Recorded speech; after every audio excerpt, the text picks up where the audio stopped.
Pues hoy vamos a hablar también de la realidad de muchas personas que deben dedicar su vida a cuidar de otras que no pueden valerse por sí mismas. Hablamos de los cuidadores no profesionales que sienten que la sociedad no reconoce ese trabajo. Eso es así en torno al 65% de los casos aproximadamente. Vamos a hablar de este asunto, de la realidad que viven, con Emma Colau del Observatorio de Derechos Sociales de Canarias. Muy buenos días. Muy buenos días. Un observatorio, por cierto, de reciente creación. Efectivamente, hace apenas un mes de la creación del observatorio. ¿Qué tal va caminando?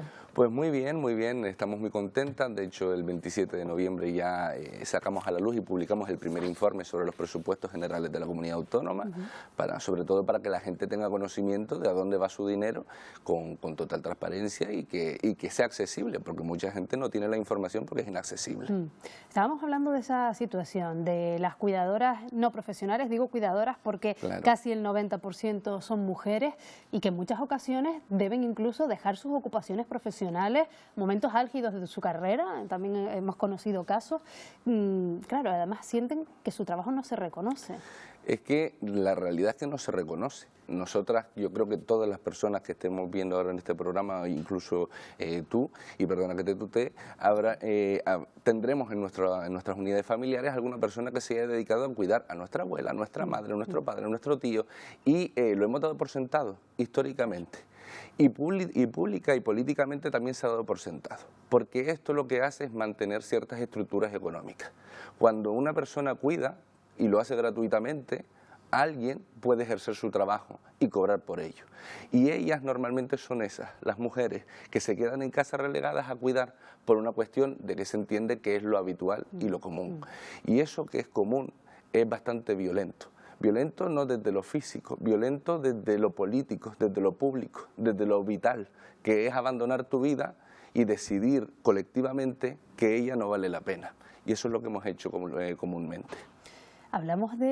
Estábamos comentando que muchas veces tienen que dejar su ocupación profesional, dejar su trabajo para dedicarse plenamente a estas personas que en su mayoría son dependientes, que necesitan ese cuidado las 24 horas. Claro, esa es una de las consecuencias, dejar su trabajo, pero es que hay más, hay una carga detrás muy potente. Es que ellas trabajan, lo que pasa es que no cobran. A eso antes del siglo XIX lo llamábamos esclavitud, ¿no? Y ahora pues parece que lo llamamos cuidados, pero la realidad es que ellas trabajan todos los días, se levantan tanto como el que levanta la persiana para marcharse a trabajar al sur o abrir una tienda, y la cierran mucho más tarde que el que cierra la tienda y que trabaja en el sur. Ellas trabajan 24 horas al día porque tienen exclusividad en ese trabajo que no se reconoce, que no tiene ley que las reconozca, que no tiene derechos, que no tiene salario y que son 365 días al año. A la misma vez que intentan trabajar para que la persona a la que atienden tenga el derecho de esa ley de dependencia y que después no se le reconoce, ¿no? Así que hablamos de dos grados de violencia, la que se ejerce sobre las personas dependientes, y esa es la que hablamos habitualmente, y la que se ejerce sobre ellas, y esa no se habla. Se habla de vez en cuando, y cuando se habla con festejo, y eso preocupa, porque estamos festejando una nueva forma de condenar. ¿Tienen ustedes cifras aproximadas de cuántas personas pueden estar en esa situación aquí en las islas? ¿Cuántos cuidadores? El único dato que pudimos ayer es que el 90%, casi el 90% de las personas que cuidan en Canarias son mujeres y que lo hacen por menos de 400 euros o 600 euros. La cuestión es que no podemos evaluar cuántas personas cuidan por una razón. Una, no hay un censo de cuidadoras. Dos, muchas lo hacen incluso irregularmente porque no tienen ahora mismo asentamiento administrativo en Canarias, es decir, no tienen reconocida su derecho a estar en Canarias.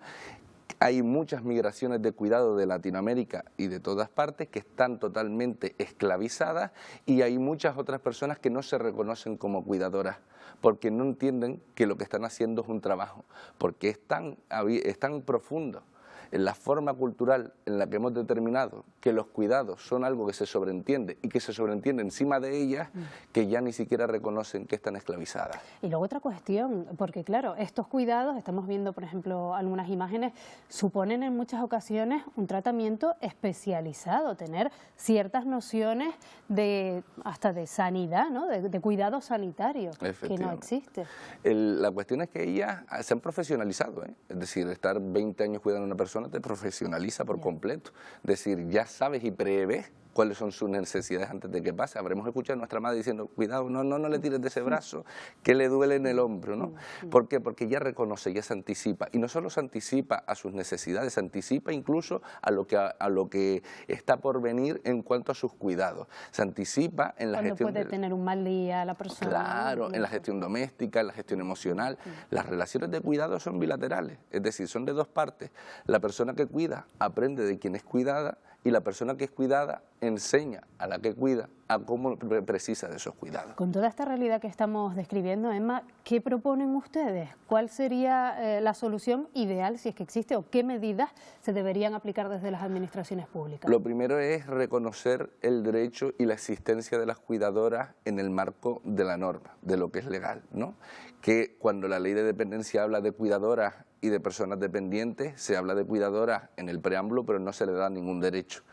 Lo segundo es dotarle económicamente de derechos. Lo tercero es reconocer su trabajo y dotarle de un salario. Y lo cuarto es invertir en que hay una economía que existe en Canarias y que no se habla, que es la economía social de los cuidados. Esa economía que deja la riqueza aquí, esa economía que se queda aquí y que además da trabajo a mucha gente que ahora mismo lo está haciendo sin cobrar. Y aparte de eso, si pudiera ser, sería que cuando hablemos de las cuidadoras, reconozcamos que si ellas cuidan, nosotras hemos dejado de hacerlo. Por lo tanto, quiere decir que esas políticas de corresponsabilidad hace mucho tiempo que, aunque se mencionen, no se están cumpliendo. Hay una realidad en Canarias que habla de que centenares de camas de los hospitales están ocupadas por personas que deberían estar en una cama sociosanitaria, que ante la dificultad de conseguir a alguien que les cuide o de ocupar esas camas, pues permanecen todavía en los hospitales, habiendo tenido ya el alta desde el punto de vista médico. El diputado del Común cifraban 8.000 el déficit de camas sociosanitarias. También quizás sería una de las soluciones, ¿no? Caminar hacia la creación de estos espacios. Lo que pasa es que estamos, y yo entiendo la pregunta, pero la cuestión esta es que hemos acostumbrado que los cuidados se institucionalizan. Es decir, un cuidado es una cama, es un lugar donde reposa la persona dependiente. Nos hemos acostumbrado a un modelo donde las personas que necesitan de cuidado se almacenan en alguna parte. Y lo que tenemos que hacer es dar cobertura a que esas personas promocionen su autonomía.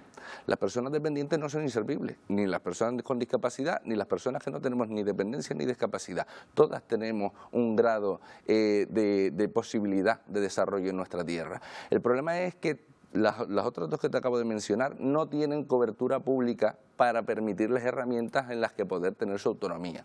Hablamos de la asistencia personal. Una persona dependiente y una persona con discapacidad muchas veces necesita de asistencia personal hasta para ir a trabajar y no se le permite.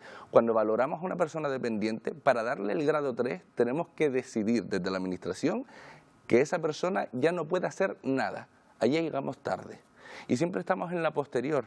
Cuando las líneas de prevención, que son más eficientes económicamente y que son más eficientes socialmente, lo que harían es disminuir las posibilidades de demencia, de Alzheimer, de cuestiones que se quedan siempre soterradas. No es tanto la institucionalización, sino que Canarias, si quiere cuidar y que necesita a día de hoy cuidar, debe hacerlo integrando a toda esa gente y no almacenándola. Bueno, pues con ese mensaje nos quedamos también pendientes de ese informe que presentarán ustedes la semana que viene. Emma Colado, del Observatorio de Derechos Sociales de Canarias. Gracias por Muchísimas gracias a ustedes.